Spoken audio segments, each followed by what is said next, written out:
Magandang hapon po sa ating lahat. At welcome back po muli sa ating spearfishing episode natin. Ngayong araw na to ay malamang maghahanta naman tayo ng isda, guys. Yan, so, nandito tayo sa lubang spot natin. Itong spot na to, matagal ko na itong napuntahan. Pero yun nga, hindi ko na nabisita. So siguro 2 buwan na tayong hindi nakapunta dito, o 3 buwan siguro. Malayo to sa amin. Halos nasa mga 30 minuto yung biyahe mula dun sa amin papunta dito. At ayan, solo dive tayo ngayon. Ito yung spot natin. Bali dun sa likod nito ay barangay. Meron pong barangay Mabini. So ayan yung hinatuan. Yan, tapat mismo. So ewan ko lang anong tawag nila dito sa lugar na to. Pero dati nakapagpamana na ako dito. So nakahuli tayo dito ng mamsa or giant tripali. At may nagpakita din sa ating isang mamaw na tripali or mamsa talaga. Hindi natin nakuha. So sana ngayon pala rin tayo. At sana may magpakita sa ating isda dito. Yan guys, so super lang muna tayo. Tapos maya magdadive na. Ang oras nga pala natin ay eksaktong 1:30 na po ng hapon. So ngayon tayo magdadive. Siguro nasa 3 oras lang tayo dito kasi mamaya-maya nito maghihibas na po. Low tide na, kaya hindi tayo magtatagal dito sa spot na to, guys. So sulitin na lang natin. Tara na, let's go!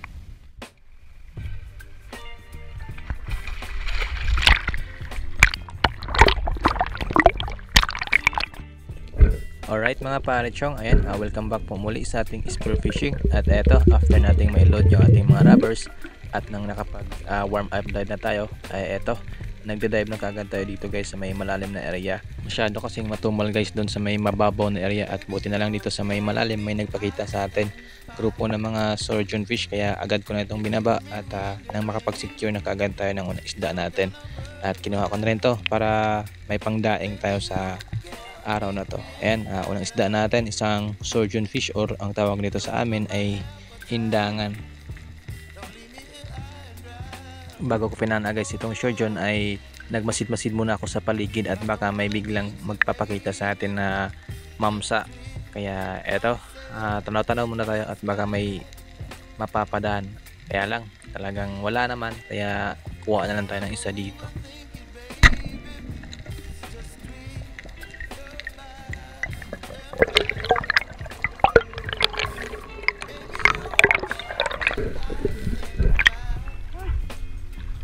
Pandaig.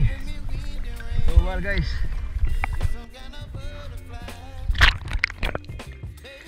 After ko naman guys masecure yung ating unang isda na surgeon fish ay nagdive ulit ako. Binalikan ko yung area kung saan ako nakapana kanina. At eto, nagiging mailap na po yung mga surgeon kaya hindi na lang tayo nakapana dito. At meron ngang lumapit mga maliliit naman na mga unicorn fish. At eto, napakarami po nila guys, kaya lang sobrang liliit pa po talaga, kaya for the eyes only lang muna tayo dito.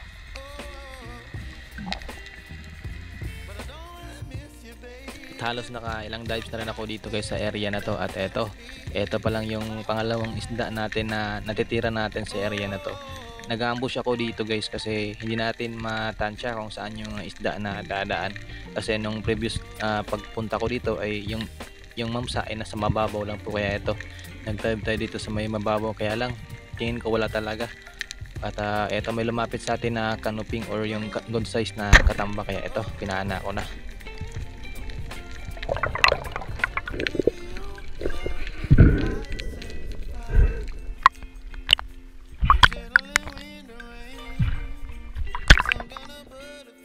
Grabe, napakatumal po ng area dito guys sa araw na to.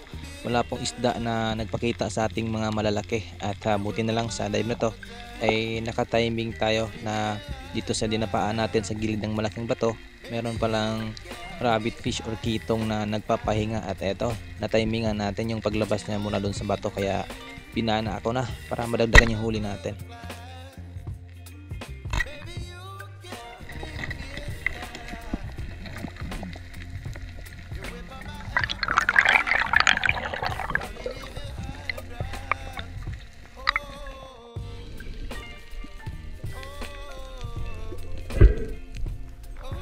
Panalo na rin guys ang isang to, halos lagpas na rin po ito ng kalahating kilo, kaya goods na rin yung pangdagdag sa huli natin.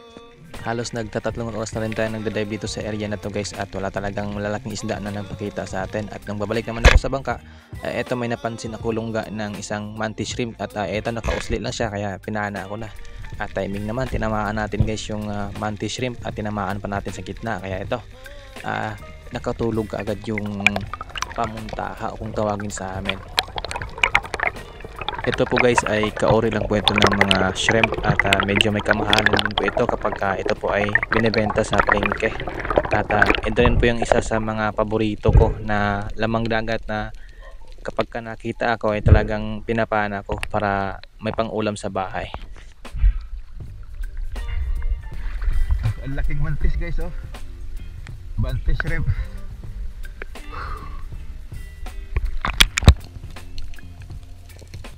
Pagkaangat ko naman guys ay dali-dali kagad akong nagbiyahe at nagtungo ako dun sa area kung saan ako madalas nakakahuli ng isda para makabawi tayo sa ginastos nating gasolina dito sa biyahe natin ngayong araw na to.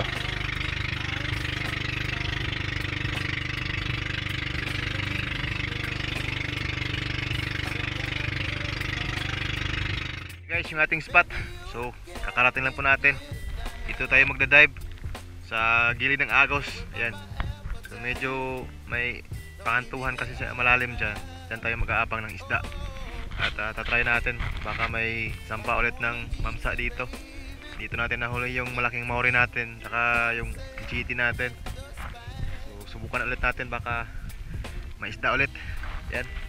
Yung huli natin kanina. Tatlo pa lang. Napakatumal doon sa spot kanina. Kaya biyahe kagad tayo dahil mataas na yung araw. Nasa mga alas 4 na siguro ngayon ng hapon. So pwede pa to. Kaya lang medyo malabo yung spot dito kasi pa-low tide. Lahat ng mga tambak na malabo dun sa unahan dito pumupunta, kaya naging malabo yung visibility dito guys. Pero try pa rin natin. At eto na nga guys, nagda-dive na kagad tayo dito sa area, at pagkasilip natin dito sa may baba ay hindi tayo nabigo.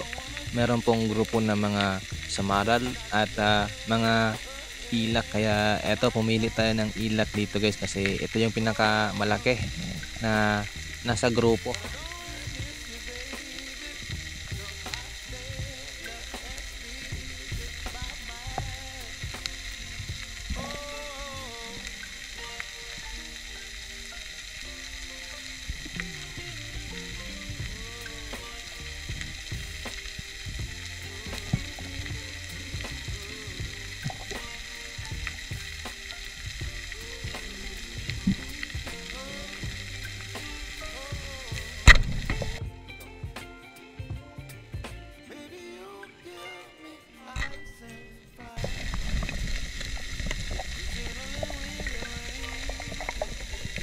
Pagkapana ko nga guys ng ilak dito ay hinata ko na kaagad para hindi po ito sasabit dun sa ilalim dahil malakas po yung karet dito sa may baba, kaya hindi ko na hinayaan na makahatak pa ng line since maliit naman to at kaya pa naman natin iangat. Ito po ay umabot po ng 2 kilo kaya gusto na rin at may pagbenta na tayo at pangbawi sa gasolina natin. Kaysa din tayo guys sa ilak.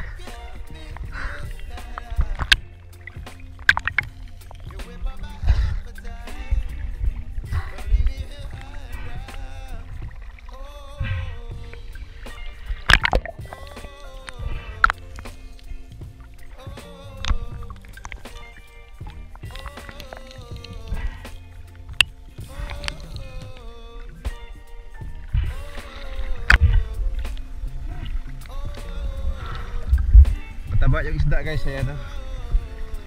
Lumabas yung kanyang taba.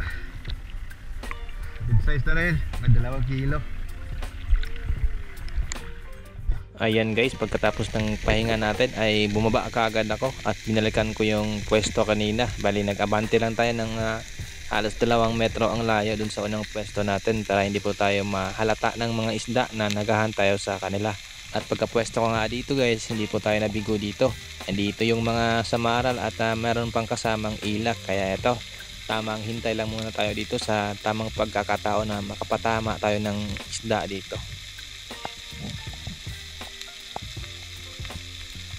Umabante ako dito sa may baba guys kasi yung mga samaral ay nasa baba po natin at nagkukumpulan. At eto nga, hindi naman natin nabulabog yung isda kaya agad itong nagsilapitan sa atin at naghihintay tayo ng tamang pagkakataon dito.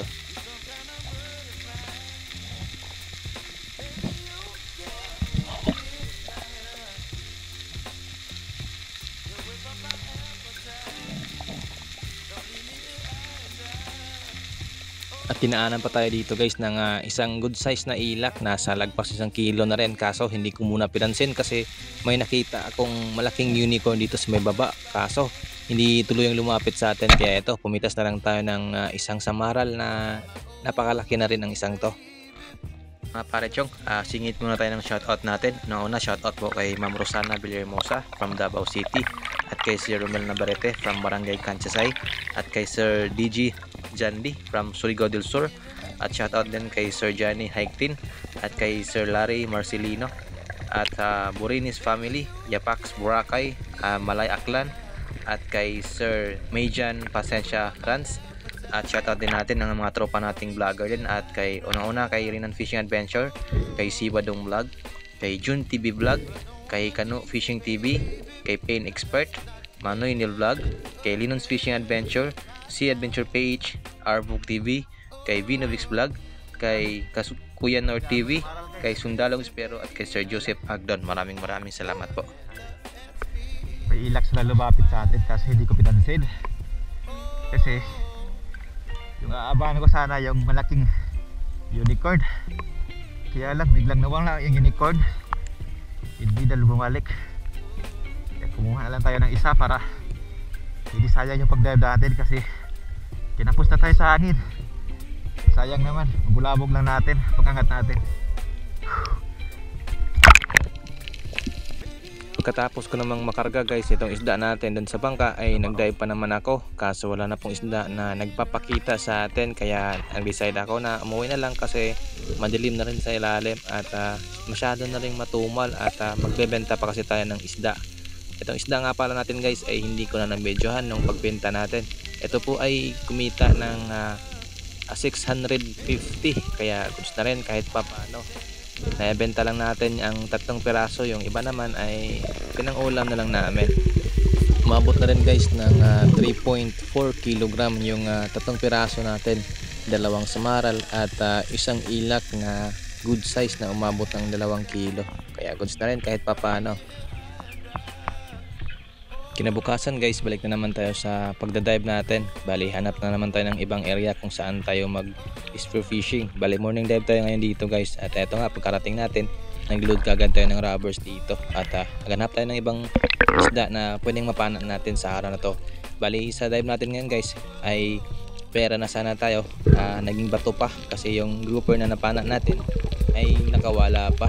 Malaki na rin sana, nasa mga 3 kilo na. Kaya lang, hindi tayo pinala dito at pagkatapos nun ay umuwi na rin kaagad tayo guys kasi napakatumal po ng akyat ng isda. Halos nagti 3 hours din tayo nagda-dive, wala talagang nagpapakita sa atin kaya no choice tayo kundi umuwi na lang tayo na walang huli sa dive natin ngayon sa umagang ito. Thank you Lord. Sayang guys, nakalimutan ko yun yung camera. Naka-grouper na naman tayo dito lang sa may pakantuhan sa baba.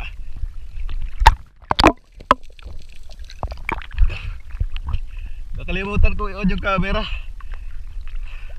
Timing pa naman sana nakaharap to sa atin.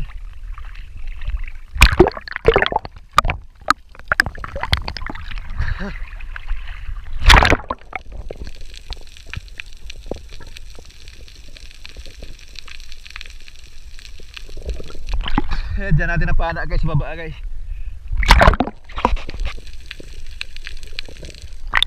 Nakatingala lang isda. Sayang, nakalimutan ko yung camera. Laki-laki na rin oh, mga 2 kilo or sobra 2 kilo to. Magandang blessing. Thank you Lord. Sayang, naka-off yung camera natin, nakalimutan ko talaga. Malaki yung tama guys oh. Yan, labas yung bituka. Malabog, mabuhay pa to. Labas si bituka oh. Labas yung kanyang taba. Malabo na po ito, baka mabuhay pa. Whew. A few moments later.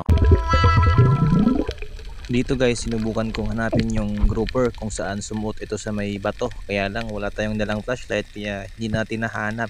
Talagang napakasayang po. Talagang pera na sana, naging bato pa. Kasi sobrang kumpiyansa tayo nung pagkakahawak natin ng isda. Yung pala, ay yun na yung pagkakataon na nakapumiglas yung isda. Kaya ayun, nabitawan natin tapos nakatanggal siya dun sa may flapper natin. Kaya talaga namang nanghihinayang ako dito dahil sobrang kumpiyansa lang ako sa sarili ko na masisecure na natin yung isda. Kaya eto nangyari, talagang minalas tayo ngayong araw na to guys. Sayang.